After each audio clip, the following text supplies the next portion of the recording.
नमस्कार बच्चों, स्वागत है आपका अपने YouTube चैनल गणना सेंटर पर। सुप्रभात भाई सभी को। स्वागत है भाई आपका सीईटी क्वालिफाई मुहिम में। सीईटी में सभी को मौका मिले इस मुहिम में। और देखिए भाई, आज आपके हरियाणा कर्मचारी चयन आयोग की क्या खबर आई है। सबसे पहले तो मैं आपको एक बात फिर समझा देता हूँ, वो समझाता हूँ। देखिए, हरियाणा सेंट्रल अपनी मुहिम से पीछे नहीं हटेगा, ठीक है।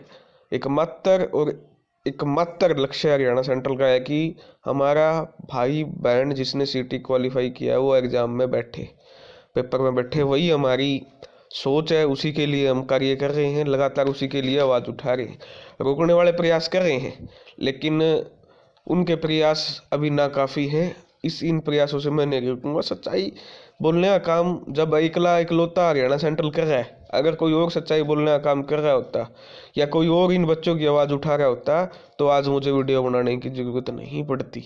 लेकिन ऐसा नहीं है, कोई आवाज़ नहीं उठा रहा है तो हमको वीडियो बनाने की ज़रूरत पड़ रही है और लगातार बनाएंगे। देखिए, ना तो हम किसी को गाली देते, ना किसी पे टोका टिप्पणी करते। हम तो सिर्फ और सिर्फ आग्रह करते हैं, डिमांड करते हैं, रिक्वेस्ट करते हैं कि भाई आप इन बच्चों के पक्ष में आओ। लेकिन हमारी रिक्वेस्ट कोई सुनता नहीं है, क्योंकि आज बड़े बड़े यूट्यूबर हो गए हैं भाई सारे। कौन सुनेगा? किसी के 1 करोड़ सब्सक्राइबर है, किसी के लाखों में सब। कौन?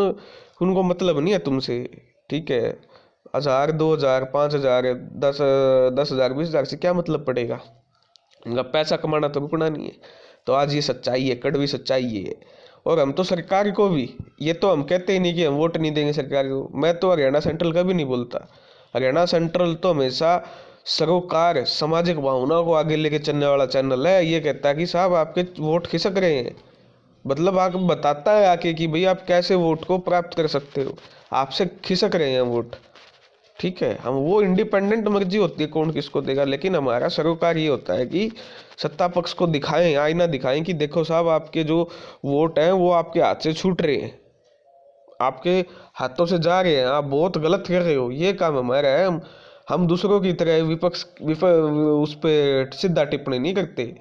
ये हो जाएगा तो यहाँ चले। अब फिर मरोड़े लग गए हैं बच्चों के, लगेंगे ना मरोड़े। वही बात है, जैसे जैसे ये मतलब क्लोज आता है कैमरा फेस के कि हाँ 56-57 सब दोबारा होगा, सभी को एग्जाम में मौका मिलेगा, जैसे जैसे ये बात और गाढ़ी होती जाती है, सही साबित होती जाती है, तो फिर तकलीफ भी ज़्यादा बढ़ती जाती है। तो हरियाणा सरकार को भी पता है, चुनावी माहौल है, चुनाव का टाइम है। एग्जाम में किसी किसी एग्जाम में 100 बच्चों को छोड़ना, किसी में 200 को, किसी में 2000 को, किसी में 3000 को और किसी में 20,000 बच्चों को छोड़ना बहुत नाजायज़ है। ये भी सरकार को पता है। ये अब देखिए, बात ऐसी है ना, सरकार माथा पकड़ गई, खबर है अपना माथा पकड़ गई, शांत दिमाग से सोचे कि यार हम 1,65,000 को क्यों नहीं बिठा रहे, मुख्यमंत्री को 1,65,000 को क्यों नहीं बिठा रहे हम। फिर वो ओएसडी से पूछा, भाई ओएसडी क्यों नहीं बिठा रहे हम। ओएसडी के पास कोई जवाब नहीं है। ओएसडी और वगैरह वगैरह तो चाटुकारिता का काम होता है उनका। तो फिर वो अधिकारी पॉलिसी बनाएंगे, भाई तुमने ऐसी पॉलिसी क्यों बनाई चुनाव को देखते हुए। तो जब इन्हें सोचेंगे माथा पकड़ के, तब इनको समझ में आएगा कि कोई दिक्कत ही नहीं है। दिक्कत तो दो ही थी, फिर इनको दिक्कत तो दो ही हो सकती है ना, या तो अहंकार हो सकता है या फिर भ्रष्टाचार हो सकता है। ये तो जब ये माथा पकड़ गया, ऐसे दिमाग का हाथ लगाएंगे तो तब सोचेंगे, तब समझ में आएगी हम अड़े क्यों हुए। ऐसी कौन सी बात है जो बच्चों के साथ हम अड़ रहे हैं, और अभी 2-2.5 साल से। क्योंकि आज का ये देखिए, सोशल मीडिया का जमाना है। आज मुख्यमंत्री आपस में कंपैरिजन होते हैं। कल योगी जी का कंपैरिजन मनोहरलाल से कर रहे थे, कहीं भी स्टैंड नहीं करते दोनों, साफ तौर पे दिख रहा है। अपने वाले तो सुनते ही नहीं है। तो ये जो चीज़ें हैं आज सोशल मीडिया में, आज परसेप्शन की लड़ाई हो जाती है। ये बात भारतीय जनता पार्टी को समझनी पड़ेगी। परसेप्शन की लड़ाई है। हरियाणा में हल्के में देखो 10 साल छिक लिए हैं राज करके, तो देखो उसमें कुछ कहना नहीं है। पहले ही पता चल गया उनके जो इंटरनल सर्वे होते हैं पार्टी के कि भाई हम तो आ रहे हैं, तो देखो ये कुछ करेंगे नहीं। फिर तो इन्हें क्यों नौकरी देनी है। अगर इनको लगता है, अभी भी थोड़ी उम्मीद है कि भाई काका जी थोड़े, काका खट्टर तीसरी बार रिपीट हो सकते हैं, तो ये सभी बच्चों को एग्जाम में बैठाएंगे और बैठाना चाहिए।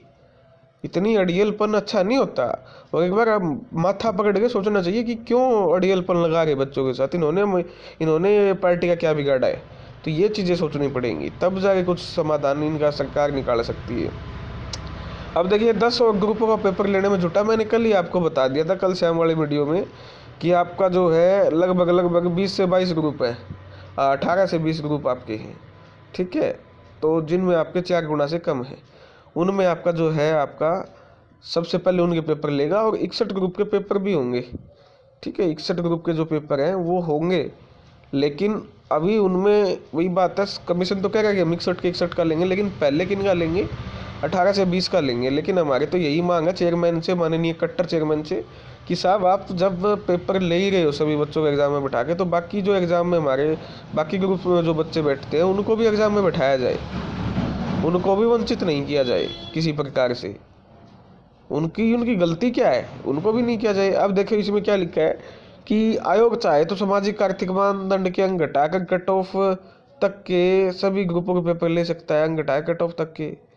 ठीक है, यानी 5 नंबर हटा के, मान लो किसी की कट ऑफ अब जनरल की 65 पे लगी हुई है 56 की, तो जनरल की कट ऑफ 60 पे ले जाके पेपर ले सकता है ग्रुप 56 का। ठीक है, 57 की लगी हुई है, कितने पे तुम देख लेना, 69 पे लगी हुई है, तो इसके 5 नंबर घटाएगा, तो जिसकी 64 पे लगा के ले सकता है। इनका ये है आपका इसका दैनिक सवेरा का ये कहना है, इस तरीके से कर सकता है। ठीक है, लेकिन मैं तो ये कह रहा हूँ कि ये तरीका परीका छोड़ो, तरीका परीका चुनाव के टाइम में क्या तरीका, मुझे वो एसडी बनाओ 2 दिन के लिए, तुमको चुनाव जिता के दिखाएंगे, तुमको सारे पेपर लेके दिखाएंगे, सब कुछ करके दिखाऊंगा। तुम्हारा सिर्फ और सिर्फ ये मकसद होना चाहिए, 5 नंबर घटा पटा के कोई मुद्दा नहीं है। तुम्हारा मकसद एकमात्र ये होना चाहिए कि भाई हम सभी बच्चों को एग्जाम में बैठाएंगे। ठीक है, जिसके गुर्दे में दम होगा वो नौकरी ले जाएगा पढ़ के, जो पढ़ा लिखा होगा। देखो जिसको मैथ इंग्लिश आता है, अब उसको दोबारा मैथ इंग्लिश सिखाने की जरूरत थोड़ी है, वो तुक्के थोड़ी लगेंगे, उसको आता है, चाहे उसको 10 साल बाद निकलवा लो मैथ को, चाहे उसे 20 साल बाद निकलवा लो, चाहे 20 महीने बाद निकलवा लो, चाहे 20 दिन बाद निकलवा लो। समस्या तो उनकी आएगी जिन्होंने तुक्के मारे थे। ठीक है, जिनको मैथ नहीं आता था उनके तो मौज होगी, उनका तो पेपर रिपीट हो गया 56 का, मैथ नहीं आता था, नहीं तो मैथ हरियाणा के बच्चों सबसे कम आता है। तो ये सारी चीज़ें इनको देखनी पड़ेंगी। 5 नंबर घटा घटोगे कुछ नहीं है, जो जो बच्चे बचे, जिस जिस ग्रुप में जितने बच्चे बचे उनको सभी को एग्जाम में बैठाओ। ठीक है, मैंने ये बता ही दिए थे पहले ही, ग्रुप आपके 10 दिन पहले वीडियो बना दी थी, सबसे पहले अपन ने वीडियो बनाई थी कि भाई किस किस ग्रुप पे, आज भी अवेलेबल है मौजूद पे, 10 दिन पहले की वीडियो, ये सारे ग्रुप्स के नाम वहीं लिखे हुए हैं उस वीडियो में। तो बार बार मैं वीडियो बनाता नहीं हूँ कि भाई कौन सा ग्रुप में कौन से अवेलेबल, नोटिफिकेशन आता है तो उस पर वीडियो बना दी जाती है। ठीक है, सरकार के पास कल भी मैंने बताया था रिजल्ट 97.5 में से निकलेगा, इस रिजल्ट को कोई नहीं रोक सकता, 97.5 में से निकाल सकते हैं। उसके बाद 2.5 नंबर की वेरिफिकेशन होनी है, और ये जो 4 गुना से कम है इसमें 5 नंबर की भी नहीं है, तो 2 वेरिफिकेशन यहाँ पर होनी है, साथ साथ हो जाएंगी। उसके बाद जो 100 में से रिजल्ट आएगा उसको रोक के रखेंगे, क्योंकि वो आपका 61 के 61 ग्रुप का इकट्ठा निकालना पड़ेगा, ये सच्चाई है, इसमें कोई झूठ नहीं है। ठीक है, दूसरी रही बात, जो पैसों की बात चल रही है कि एक रात पहले पेपर दिखाएंगे होटलों में बुला के, ऐसे ऐसे जो अफवाहें चल रही हैं, अगर इसके पास आपके पास सत्यता का कोई प्रमाण है तो आप चेयरमैन साहब को पब्लिक डोमेन में जाके या कमीशन में जाके या पुलिस को जाके शिकायत करें। ठीक है, अगर पैसों का खेल जारी, क्योंकि पेपर जब भी नज़दीक आता है तो पैसों का लालच दिया जाता है कि हमने जहाँ से पेपर बनाया वहाँ से पेपर निकलवा लिया, हम 15 लाख में पेपर करवा रहे हैं। अरे भले आदमी तू 15 लाख रुपये दे के पेपर तो ले लेगा, कल ना कैंसिल कर दिया सरकार ने, फिर क्या कर लेगा, 15 लाख तो गए तेरे। तो इन अफवाहों से बचें, कोई अपने पैसे मत फंसाएं, ईमानदारी से पेपर दे के आएँ। अगर ऐसी किसी के पास सबूत है तो मैं इस बात का आश्वासन देता हूँ कि पेपर रद्द भी हो सकता है और आपके पैसे डूब सकते हैं। अगर किसी के पास ऐसे चीज़ों का पता चलता है तो तुरंत पैर भोपाल सिंह खत्री को या पुलिस को आपके आसपास के थाने में जाके बताएं कि ऐसे ऐसे बात उड़ रही है, ऐसे ऐसे सबूत मिलता है तो कोई, ऐसे अफवाहों पे तो अब कार्रवाई नहीं कर सकते, लेकिन सबूत मिलता है तो। ठीक है, और भारतीय जनता पार्टी और कट्टर ईमानदार चेयरमैन से यही उम्मीद करता हूँ कि साहब अभी भी कुछ नहीं बिगड़ा है, अभी भी कुछ नहीं बिगड़ा है, टाइम है, 2 दिन के लिए वो एसडी ऑफिसर उन स्पेशल ड्यूटी लगा दो मुझे HSSC का। तुमको इस जो दलदल में फंसे हो, अपने पैरों पे कुल्हाड़ी मारी है, अब अपने पैर सिर पे मारने वाले उससे मैं बचा लूँगा, और इन सभी बच्चों को एग्ज़ाम में बैठा के भारतीय जनता पार्टी के काडर को और मजबूत करने का काम करेंगे। इससे ज़्यादा तो और क्या कह सकते हैं भाई, इससे ज़्यादा तो कुछ कह नहीं सकते। पता आपको भी है कौन आपको वोट देने वाला है, कौन आपको वोट नहीं देगा। ठीक है, तो इन सभी बच्चों को एग्ज़ाम में बैठाया जाए, हमारी तो यही मांग है। पॉलिटिकल भी समझा दिया, लीगली भी समझा दिया, नहीं तो आपके पास चांस नहीं है लीगली आप HSSC में तो कोर्ट में जाके कहती है कि हम 70 से 65 कट ऑफ सही कर रहे हैं, और उस साइड HPSC में जाके कहती है कि 48 से 42 से घटा के कट ऑफ 38 नहीं करेंगे। यहाँ डबल बेंच में जीत आती है और यहाँ डबल बेंच में इस तरीके से जीत रही है, तो 2 मापदंड है, इस पे अब केस लग जाएगा। फाइनल फैसला आते ही इस पे केस लग जाएगा, क्योंकि एक साइड तो कट ऑफ घटा नहीं रही है, रिजर्व कैटेगरी की जनरल के बराबर नहीं कर रही, और एक साइड घटा के बराबर कर दी। तो कमीशन को भी पता है ये केस सबके सामने है और ये लग जाएगा, कभी भी लग सकता है आने वाले टाइम में, तो और फंस जाएगी भर्ती। इसलिए कह रहा हूँ कि सभी को एग्जाम में बैठा लो और ये सारा टंटा जो झंझट है ये खत्म करो। हमारे हरियाणा के भाई बहन को मौका मिलना चाहिए, यही हमारी लास्ट डिमांड है। धन्यवाद। जय हरियाणा, जय भारत।